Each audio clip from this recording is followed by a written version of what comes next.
we're leaders of tomorrow, 18-hour special initiative that celebrates the undying entrepreneurial spirit of micro, small and medium enterprises. Here's what we have lined up on the show for you tonight. A chat with Planet superheroes on our Inside segment, and on Bright Sparks tonight, we're featuring two companies, Patara and DK Creations. Now, merchandising is becoming a very lucrative business here in India, especially given the increasing popularity of Western fictional characters. I caught up earlier with the CEO of Planet Superheroes to understand this market better and how MSMEs can participate in this market. Take a listen. We like to ask everyone who comes on the show to start by talking about the journey behind, setting up of your company. You're in a very unique space, if I can call it that. So maybe just walk our viewers through what really led you to setting up of Planet Superheroes. What led us to starting this company was, when my co-founders and I back in 2013 were discussing how do we take a, play on the consumer, on the growing consumer space in India. We came to the conclusion that if we had to make a mark in the consumer space in India, we had to do something different from what everybody else was doing. And what would be different was to create a brand which had a pull demand versus a push demand. We took a walk down sort of memory lane in our own lives. My co-founder has a little son, and we've all been children at some point. We realized that as we grow up and age, the mind share around fantasy fiction TV characters is actually very strong. The only difference is that the character changes, when you're age 3, 5, 7 or even 15.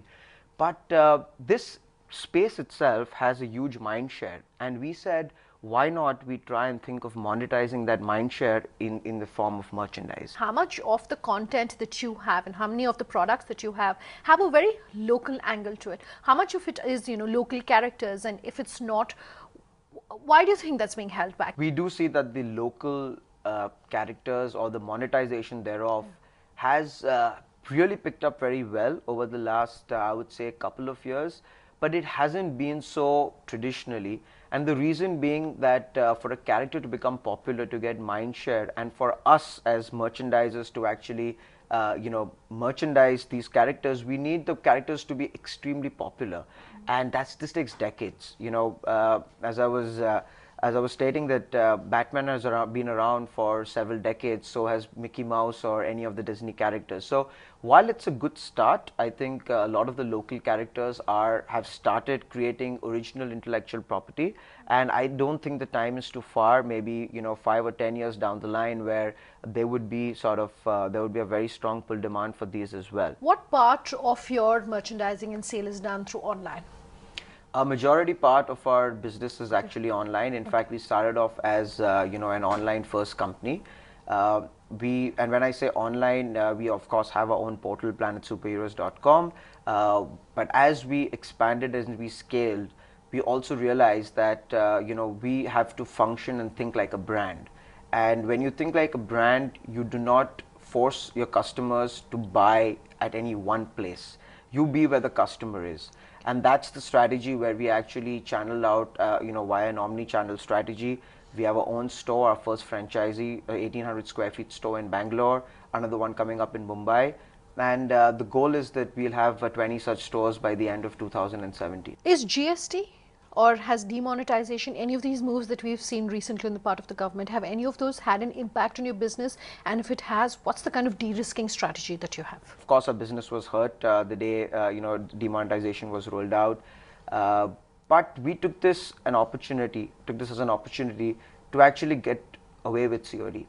So, we as a start have said, let us work on digital payments and let us see how the customers respond. Our sales did drop for a while, but they have come back to similar levels. So we don't expect demonetization to have a negative impact for too long. But the positive impact in forward looking is going to be immense. So we certainly welcome that move. In terms of GST, I think again that's another great move. I think we have a lot of inefficiencies, and especially in interstate taxes, especially even when we work on the offline channels, The paperwork itself and just getting the process through is too much. So we think it's certainly a very positive step for us. We talk to MSMEs and entrepreneurs across India. A business like yours, do you largely see a TG for it in urban India? And if so, how do you ensure that you have a platform or you have a base or you have a target base which is outside of just the metros? Sure. Yes, our TG is primarily urban India at this point. It's mainly tier 1 towns. And I think that's simply a function of what exposure they've had, through several, digital means. So if you look at our the dissemination of content, especially for international characters, it would be fair to say that it would mainly be in tier 1 towns. But with with mobile phone penetration, with internet and data being consumed at in the rural areas, we're seeing a lot of popularity. If not necessarily in terms of sales, we're certainly seeing a lot of views and click-throughs and interest coming in from rural areas of India, who are getting warmed up to character merchandising and these kind of content in general. Let's talk about then your fundraising journey. I noticed you raised funds last year, and that was about 2 years into the setting up of your company. What was that experience like? What we did, and as advice, is we created a very a matrix-like strategy. Putting out a list of investors that actually are interested in your kind of a business model. You should identify investors based on what their typical portfolio is and what the construct and what the strategy of their fund is. I think a lot of the MSMEs and entrepreneurs miss that out, and probably pitch a consumer internet company to a fund which doesn't look at consumer into IoT or things like that. Talk to us about the regulatory environment that exists in India for a business of that you're in. What is it like right now? What kind of changes would you like to see if character merchandising is to pick up in India? The government and the ecosystem in general, whether it be the large online retailers, whether it's modern retail, really step up and go against counterfeit merchandise, because in the end it hurts the entire ecosystem. Force on proper paperwork, legal paperwork, and appreciate and reward anybody that's doing something through formal and official means. I think that that mindset is changing, but I think we have a long way to go. What we do right now in the short term is we fight against counterfeit by providing extreme value to the customer, where the price differential between a counterfeit and official merchandise is bridged to 10%. So we are playing a different strategy. We are playing the strategy of value, but yes, it would certainly help if there is tighter intellectual property norms in India. Okay, so I was just going to come to that. One or two things that you'd want to advise our viewers who have IP, whatever is the industry that they're in, because counterfeit and piracy in India is a huge problem. So I think one thing is that and I think the cost play is actually a very important play. And when I say cost, I don't just mean reduce the cost. I meant to say that you increase efficiencies in the system. So I think if you want to play the licensing game at this point, you have to play within a 10 to 15% price delta to any other merchandise. That is it is what it is, right? That's the one point. The number two point is you can always be extremely diligent and smart about what and who is basically selling counterfeit online. There are ways, there are tools. In fact, we are building one of those tools. We call it the fake police, where you can actually identify counterfeit online, which is available on several marketplaces. We'll be soon launching that. As we wind down this conversation, then what are the next, say, 2 to 3 years looking like for you? 3 years are, in fact, the next 12 months are looking extremely interesting. As I said, we have a massive push we have a master franchisee who wants to push in at least 20 stores, around West India. And that will be a massive focus, because as a brand, having offline cohorts really, strengthens your brand.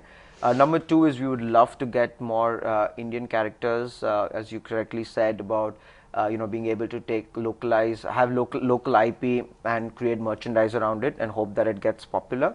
And number three, we are also making a push for international markets. We have a lot of interest to actually set up internationally, just because of the value that we bring in having quality products at lower price, I think that's a big thesis that we want to play out, and we're getting a very good initial response.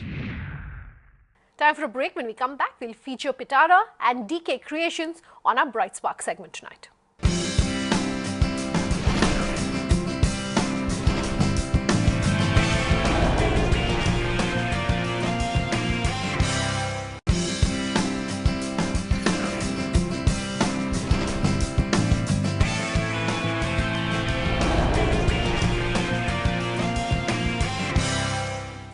Welcome back. You're with us here on The Leaders of Tomorrow. Tonight, we're featuring Patara and DK Creations on Bright Sparks.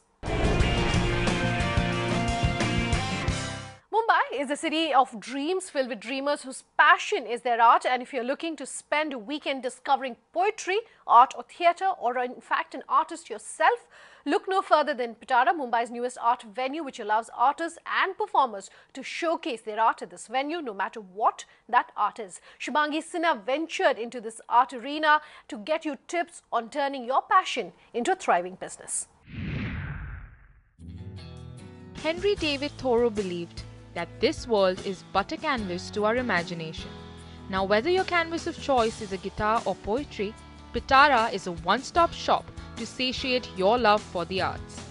Founded in October 2016 by a passionate artist and performer, Sangeeta Vyas, this art and performance venue in Mumbai is gaining popularity rapidly.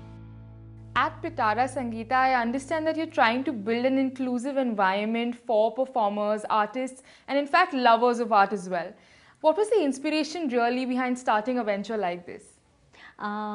See, I am an artist myself. I am a singer, voiceover artist. I sketch, I write.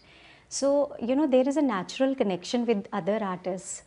So, we used to have gatherings at our house, and there used to be, you know, friends and other performers also used to come there. So, you know, wo karte karte gradually I thought of starting a place and taking this to a different level. So I thought of having a place where all the artists come together, all the audience come together, and audience are performer, performers are audience. So we just wanted to bridge the gap between the audience and the performer. Sure, so if I essentially break it down, Patara serves as a venue for different kind of art. There are a lot of these venues which are spread across the city which have similar things to offer or are even bigger in fact. In that case, what is the one thing that you really think sets Patara apart? Actually, I think the atmosphere here, the intimate setting that we offer to the performers. So as I told you, that idea was to bridge the gap between audience and the performer. So as soon as anybody walks into the premises, you must have seen outside the paintings, the trees, everything, and inside here we have a floor seating, carpeted seating. So I think the moment the performer comes into Patara, those vibes that he gets, you know, that intimidating stage is not there. Now, talking about the people who actually visit Patara at this point in time, what in your mind really is the market for a place like this? What is the demographic that you're trying to target, and is it really restricted to the younger generation, or is it also open to the older ones as well? Actually, when we started, I thought that the age will be no bar here. So we want to make this place, suitable to all age groups. So there is no demographic as such. We want this place to be flocked by everyone. We had an event here called From Audience to Performer, where a grandmom came and she sang, you know, after so many years, and she sang for her granddaughter. So that was so cute and so lovely, seeing her sit on this stage and, you know, perform. So there are people who want to connect to their old passion again. So I want all of them to come here and, you know, have a conversation, meet like-minded people. So yeah, this is what we are looking at.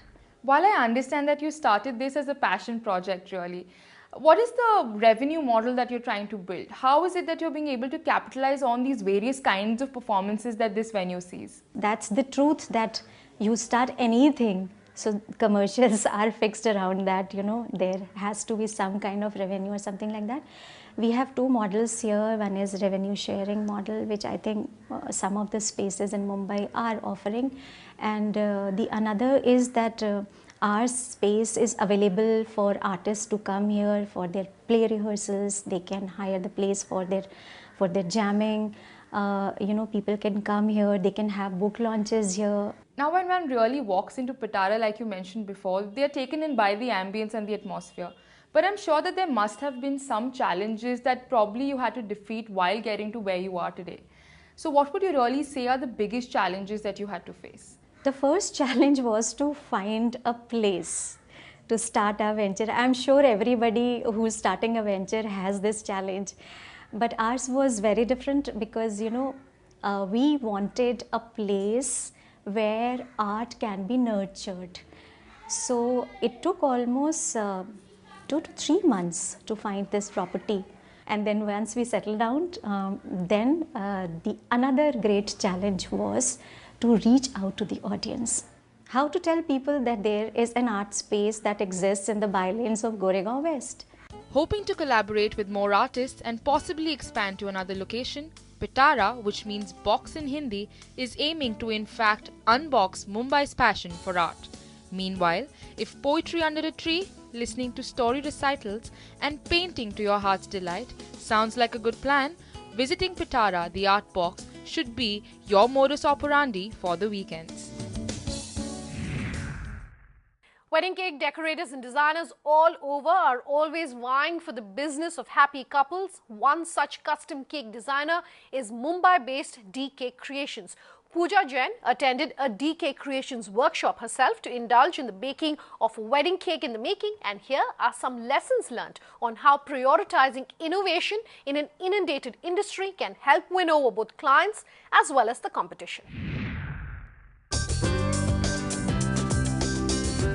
DK Creations is the shining example of a leisure pursuit having blossomed into a business. The company's designer wedding cakes are widely celebrated for their taste and yet at the same time often considered too pretty to cut. Founder Rinku Gokarn shared some of her insights on how pushing the envelope with custom recipes and cutting-edge decorative techniques can serve as icing on the cake. How did you get your start as a wedding cake designer and decorator?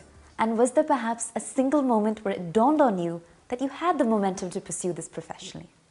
I'm an interior designer by profession, but when my son was born, just taking care of him was my main focus. But baking cake was a hobby, and I started baking for him. And one of my friends gave me an opportunity to do a cake for her.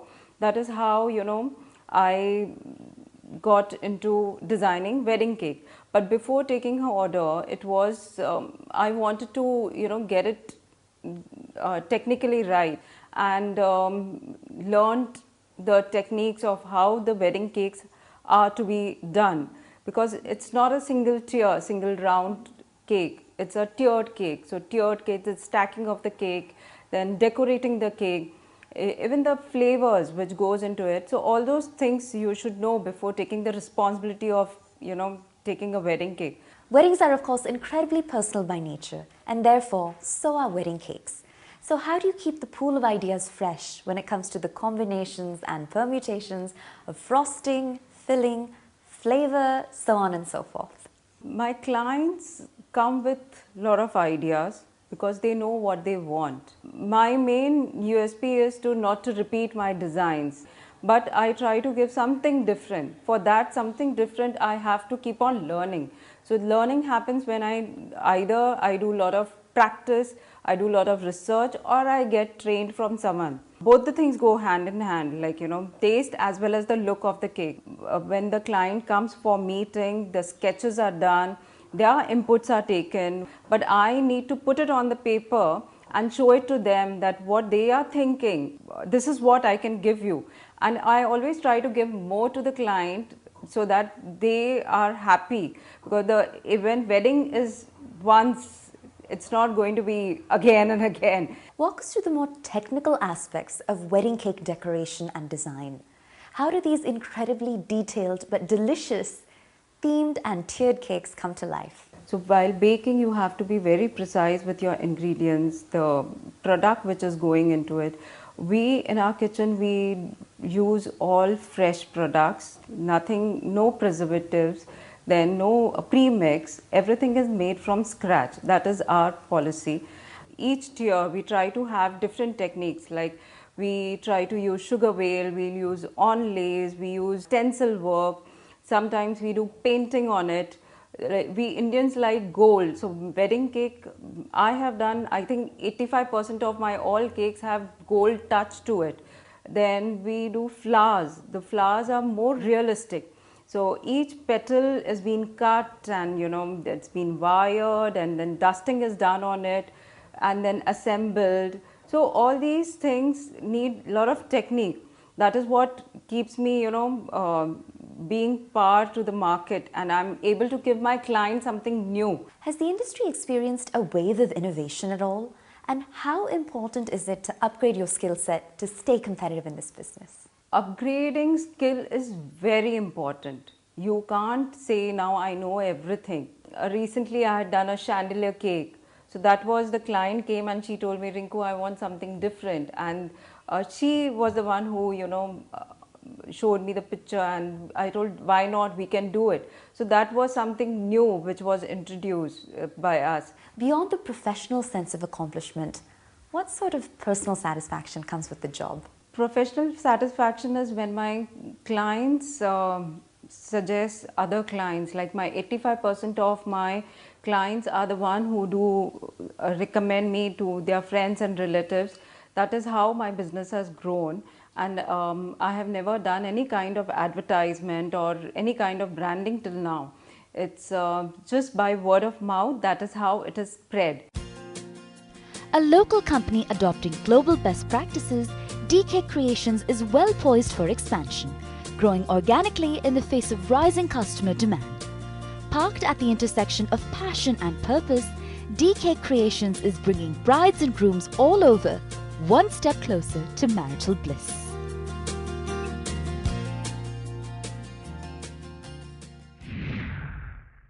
That's a wrap then on this episode of The Leaders of Tomorrow. Tonight we've brought you tips on the merchandising industry. If you have any feedback for us or you want to get in touch with us, do write to us at leadersoftomorrow@timesgroup.com. Reach us on social media using the hashtag LOT. Tweet at me personally using Sunanda_J, or call us on that number you see on your screen. We promise to have all your questions answered. Thanks for watching. Have a good night.